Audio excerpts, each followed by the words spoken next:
Bienvenue sur Ici Beyrouth pour un entretien exceptionnel avec une des personnalités politiques les plus importantes au Liban de ces 50 dernières années. Il est atypique, il est souvent à contre-courant, parfois déroutant. Il s'agit bien sûr de Walid Jumblat. Monsieur Jumblat, merci de nous accueillir chez vous. Merci encore. Bonjour. Les 40 dernières années, pas 40, je vous ai vieilli un peu. Alors, vous avez dit il y a quelques années, on va devoir choisir si on est Hanoï ou Hong Kong. On est quoi? On est à Hanoï, Hanoï iranien, pas vietnamien et pas libanais, Hanoï iranien, parce que le pays est pris par l'emprise, l'influence, la dominance iranienne à travers le Hezbollah. Et c'est le Hezbollah et l'Iran qui sont responsables de la situation globale aujourd'hui. Global, oui, mais enfin, le désastre économique aussi est dû à la faillite du système libanais, à la corruption des Libanais, à la corruption de la classe politique libanaise, à aussi à un modèle qui maintenant ne marche plus, c'est-à-dire le modèle de tourisme, de banque, le modèle de restaurant et le reste ne peut plus marcher. Il faut faire une économie productive. Alors le Liban n'a plus d'amis, les pays du Golfe sont partis, les États-Unis, l'Europe, la France ne donnent pas un centime sans qu'il y ait de réforme. C'est-à-dire aussi pour la question des pays du Golfe. On ne peut pas être entièrement, comme tout le peuple libanais, puni par le fait qu'une partie est affiliée au Hezbollah. Pas tous les Libanais sont Hezbollah. Alors on est puni collectivement. Très bien, il y a eu la bavure de ce ministre qu'on attend toujours qu'il démissionne et qui ne va pas démissionner. Et même s'il démissionne, il n'y aura pas de conseil de ministres. Mais ce n'est pas logique. Ce n'est pas logique. Et puis, quand on abandonne tout le Liban, on le livre au Hezbollah. Les Américains aident l'armée libanaise. Mais l'armée libanaise, maintenant, n'a pas besoin d'armes, n'a pas besoin de tanks, n'a pas besoin de fer. Elle a besoin, comment faire pour un dépôt en argent liquide organisé par quelqu'un, les Américains, les Nations Unies, les amis du Liban, la France qui a fait toute une réunion pour l'armée libanaise, pour l'aider en cash, pour subvenir à ces soldats qui avaient une solde de $500 qui est maintenant à $40. C'est dangereux. Très dangereux. Ça pose le problème de la loyauté. Oui. Non, le problème, comment faire pour servir efficacement et comment faire pour subvenir aux besoins de l'unité de l'armée. Et quand vous dites aux personnalités du Golfe, vous punissez tout le peuple? Je ne connais personne, je le dis maintenant à travers votre émission, mais je ne connais pas beaucoup de gens. Donc c'est un appel en fait aux pays du Golfe, oui, ne punissez pas collectivement. Oui. Et bon, il y avait une différence, le Koweït, mais tout le monde est sous l'ombrage de l'Arabie Saoudite. J'aimerais bien que les Saoudiens reprennent leur tradition, comme Hamad Ben Salman reprenne la tradition de son père et de ses oncles qui passaient leur vie au Liban. Donc ils étaient au Liban, qui connaissaient bien le Beyrouth. Mais ils ne sont plus les bienvenus. Bon, ils ne sont plus les bienvenus, ils peuvent seulement faire la logique qu'on abandonne le pays aux Iraniens, et les Iraniens se laissent aller. Bon, c'est pas logique, je regrette, c'est pas logique. Et dans un autre dossier, dans le même d'ailleurs, celui des réformes, on a un Premier ministre qui dit il n'y a pas de gouvernement, il y a un gouvernement, mais il ne se réunit pas. C'est un concept un peu particulier, non? Vu le fait qu'on a lié la réunion du gouvernement à la question de l'enquête sur le port. Aussi, c'est aberrant. Nous sommes déjà, à part l'enquête, à part l'explosion du port, nous sommes au 36e assassinat politique. Les deux assassinats manqués, Marwan Hamadi et Michel El-Mour, Maïchidia, donc nous sommes à 39, puis l'assassinat collectif du port et sans aucun mandat d'arrêt, à part un seul.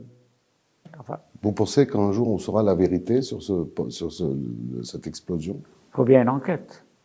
Il faut bien une enquête. J'ai accusé ouvertement, au lendemain de l'explosion, j'ai accusé le régime syrien d'avoir amené ce nitrate pour les utiliser avec leurs hélicoptères pour bombarder les villes et les villages syriens. Pourquoi il les a amenés à Beyrouth? Parce qu'à l'époque, la région de Homs était encore en flammes, donc les amener à Beyrouth. Beyrouth-Damas, c'était plus sûr. Après l'accord sur le chimique, vous vous rappelez, le chimique syrien entre Américains et Soviétiques, Russes, pardon. Donc, mais bon, est-ce qu'elle va aboutir cette enquête? On ne sait pas vraiment. Là, c'est vrai, les intérêts, les convergences et les divergences internationaux. Alors, parlons un peu des législatives. Le président de la République a d'abord dit qu'il ne resterait pas au-delà de son mandat, puis il a dit qu'il ne resterait pas à condition que le Parlement lui demande. Est-ce que ça veut dire quoi, ça? Mais le Parlement ne va jamais lui demander, il y aura toujours une majorité ou bien une minorité qui va dire non. On a bien dit non, nous étions 29 députés, la liste d'honneur, on a dit non à la prolongation du mandat de Lahoud. Ils ont prolongé? Oui, bon, c'est vrai, mais il y a toujours des gens qui vont dire non. Mais alors, il ne peut pas dire non, il doit partir. Il doit partir. Pour vous, il n'est pas question qu'il prolonge sa présence à Bagdad? Non, c'est anticonstitutionnel. Mais sa véritable vision politique, c'est comment faire pour passer le pouvoir d'une façon non constitutionnelle à son gendre, malgré tout. Et il peut réussir. Il peut réussir. Je ne crois pas, j'espère pas. Qu'est-ce qui peut l'en empêcher? Des législatives, une grande opinion libanaise qui a ras-le-bol de ce pouvoir-là. Et vous pensez qu'elles vont se tenir, ces législatives? Elles vont se tenir maintenant, mais maintenant le courant comment on appelle ça, le courant patriotique, le courant de Aoun, veut amender la loi actuelle. Ça veut dire quoi? Ça veut dire qu'on doit repasser à l'ancienne loi et élire, et que les émigrés, les expatriés élisent les 6 députés dans les 6 continents. Je ne sais pas comment on va 6 ou 7 continents, je ne sais pas comment on va les diviser. C'est aberrant. Sur la Lune? Oui, ça veut dire éviter le vote des expatriés au Liban. Et on parle beaucoup d'un événement sécuritaire majeur qui empêcherait opportunément la tenue de ces élections. Vous croyez que quelqu'un est capable de faire ça?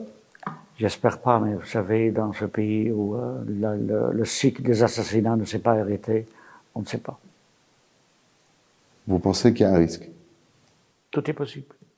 Mais suivons la logique constitutionnelle. Pour suivre la loi, j'espère que les juges de cette Cour constitutionnelle pourront réfléchir politique. C'est vrai, constitutionnel, c'est important, mais politique, et éviter l'amendement pour ne pas vraiment changer un peu le cours de l'histoire en évitant le vote des expatriés au Liban. Et s'il y a législative, vous avez tout à l'heure parlé du ras-le-bol, est-ce que les gens issus de la Saoura, qu'on qualifie aujourd'hui d'opposition, est-ce que vous les voyez? Est-ce que vous les considérez? Est-ce que vous allez passer des alliances avec eux? Je ne peux pas passer des alliances avec eux parce que je suis considéré par eux comme étant un vieux de la vieille, de l'ancienne classe politique. Il n'y a pas de problème. Je n'ai aucun problème. Mais qu'il y ait le changement. D'accord pour le changement. D'accord pour un vote. Et avec les forces libanaises?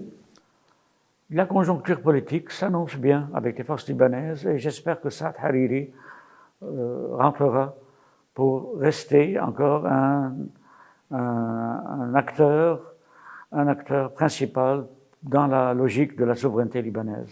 Vous croyez qu'il a encore cette possibilité de revenir dans la course? Il est toujours encore le représentant de la majorité des sunnites, sinon ce sera vraiment la débâcle sunnite et on aura les barons et des ténors un peu partout, mais c'est-à-dire couverts par la Syrie peut-être, ou bien alliés à la Syrie. Vous avez des relations avec le Hezbollah, des discussions, des liens, des téléphones, des appels? On dialogue toujours, mais enfin, parfois c'est un dialogue de sourds, et parfois c'est un dialogue de nécessité, parce qu'ils sont là, ils sont partout. Et avec le président de la République? Je l'ai vu une fois. Il faut dialoguer parce qu'ils représentent, leur courant, les Aounistes, représentent une assise importante des chrétiens de la montagne. Eux et les forces libanaises, et les gens de la Saoura et des indépendants. On ne peut pas les négliger. On ne peut pas dire qu'ils n'existent pas. Ils existent. Alors il y a en ce moment les négociations sur le nucléaire iranien à Vienne qui semblent ne pas aller dans le bon sens. Israël a même demandé aux États-Unis d'arrêter ces négociations. Est-ce que vous craignez une guerre régionale majeure? Je ne crains aucune guerre. Je crains simplement que dans les négociations de Vienne, que quelque part le Liban ne disparaisse. Il faudrait rappeler, je ne sais pas comment, à ces grands interlocuteurs à Vienne, à M. Mallet, à d'autres, qu'il y a toujours quelque part un Liban qui vaut la peine d'être pris en jeu. Ne pas être abandonné, jeté à la pâture des intérêts internationaux et régionaux. C'est-à-dire que vous pensez qu'il peut être donné comme carte d'échange aux Iraniens, le Liban? Il a été donné il y a longtemps, donné par Kissinger aux Syriens. Donc maintenant, ce serait pire. On parle aussi de décentralisation. Est-ce que c'est une solution pour garder une sorte de Liban? Qu'est-ce que vous en pensez de la décentralisation? Écoutez, décentralisation administrative, c'est quelque chose, mais revenir au refrain de la partition, ce serait encore un désastre supplémentaire. Donc ça n'a aucune chance d'aboutir, ça? Je ne pense pas. Une petite question personnelle avant de nous séparer. Ça fait, vous l'avez dit, une quarantaine d'années, un peu plus, que vous êtes dans la politique. Vous avez vécu des guerres, des situations invraisemblables. Comment vous tenez le coup? Moi, je serais sous Xanax depuis très longtemps. Comment on tient le coup quand on est responsable politique comme vous? Nous étions des acteurs principaux. J'étais aussi l'un de ceux qui ont fait les guerres. Mais nous étions, comme a bien dit Hassan Twaini, c'était une guerre pour les autres. Chacun était l'instrument pour de grandes puissances. Nous étions à l'époque dans le clan syrien, soviétique, les autres dans le clan israélien, américain, et on s'est battus, on s'est entretués.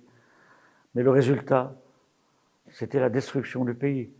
Maintenant, comment faire pour se rassembler sur le minimum, éviter que le pays ne tombe encore plus dans le désastre? Est-ce qu'il y a un espoir pour vous? Est-ce que vous voyez... Il faut toujours avoir un espoir. L'expérience m'a appris que, oui, l'expérience de 2005, après l'assassinat de Hariri, oui, on a eu un très grand espoir. Et on a lutté, on a réussi plus ou moins, puis après, les circonstances ont changé. Et là, vous le voyez où, l'espoir? Il faut tenir. Il faut tenir. Combien de temps? Il faut tenir. C'est un message que j'adresse aux jeunes. Mais ils partent, les jeunes, ils s'en vont. Il restera encore des gens qui vont rester, qui s'accrochent. Il ne faut pas perdre espoir. Donc vous leur dites, attendez quelques années, peut-être que... Il faut tenir, ou bien on part. Bon, c'est un moyen de lâcher. Mais en même temps, peut-être grâce à vous, grâce aux médias, même ces jeunes-là, quelque part à l'extérieur, peuvent nous aider, peuvent créer un lobby là-bas. Qu'est-ce que vous dites aux internautes, un petit mot aux internautes d'ici Beyrouth avant de nous séparer? Bien, félicitations pour cette initiative. Et vous faites un grand effort pour donner l'espoir aux jeunes Libanais. Merci, Monsieur Jumblat. Restez avec Ici Beyrouth. On est toute la journée, 24 heures sur 24, le site des journalistes libres et indépendants. Et vous pouvez nous suivre sur l'ensemble des plateformes qui s'affichent juste là sur l'écran.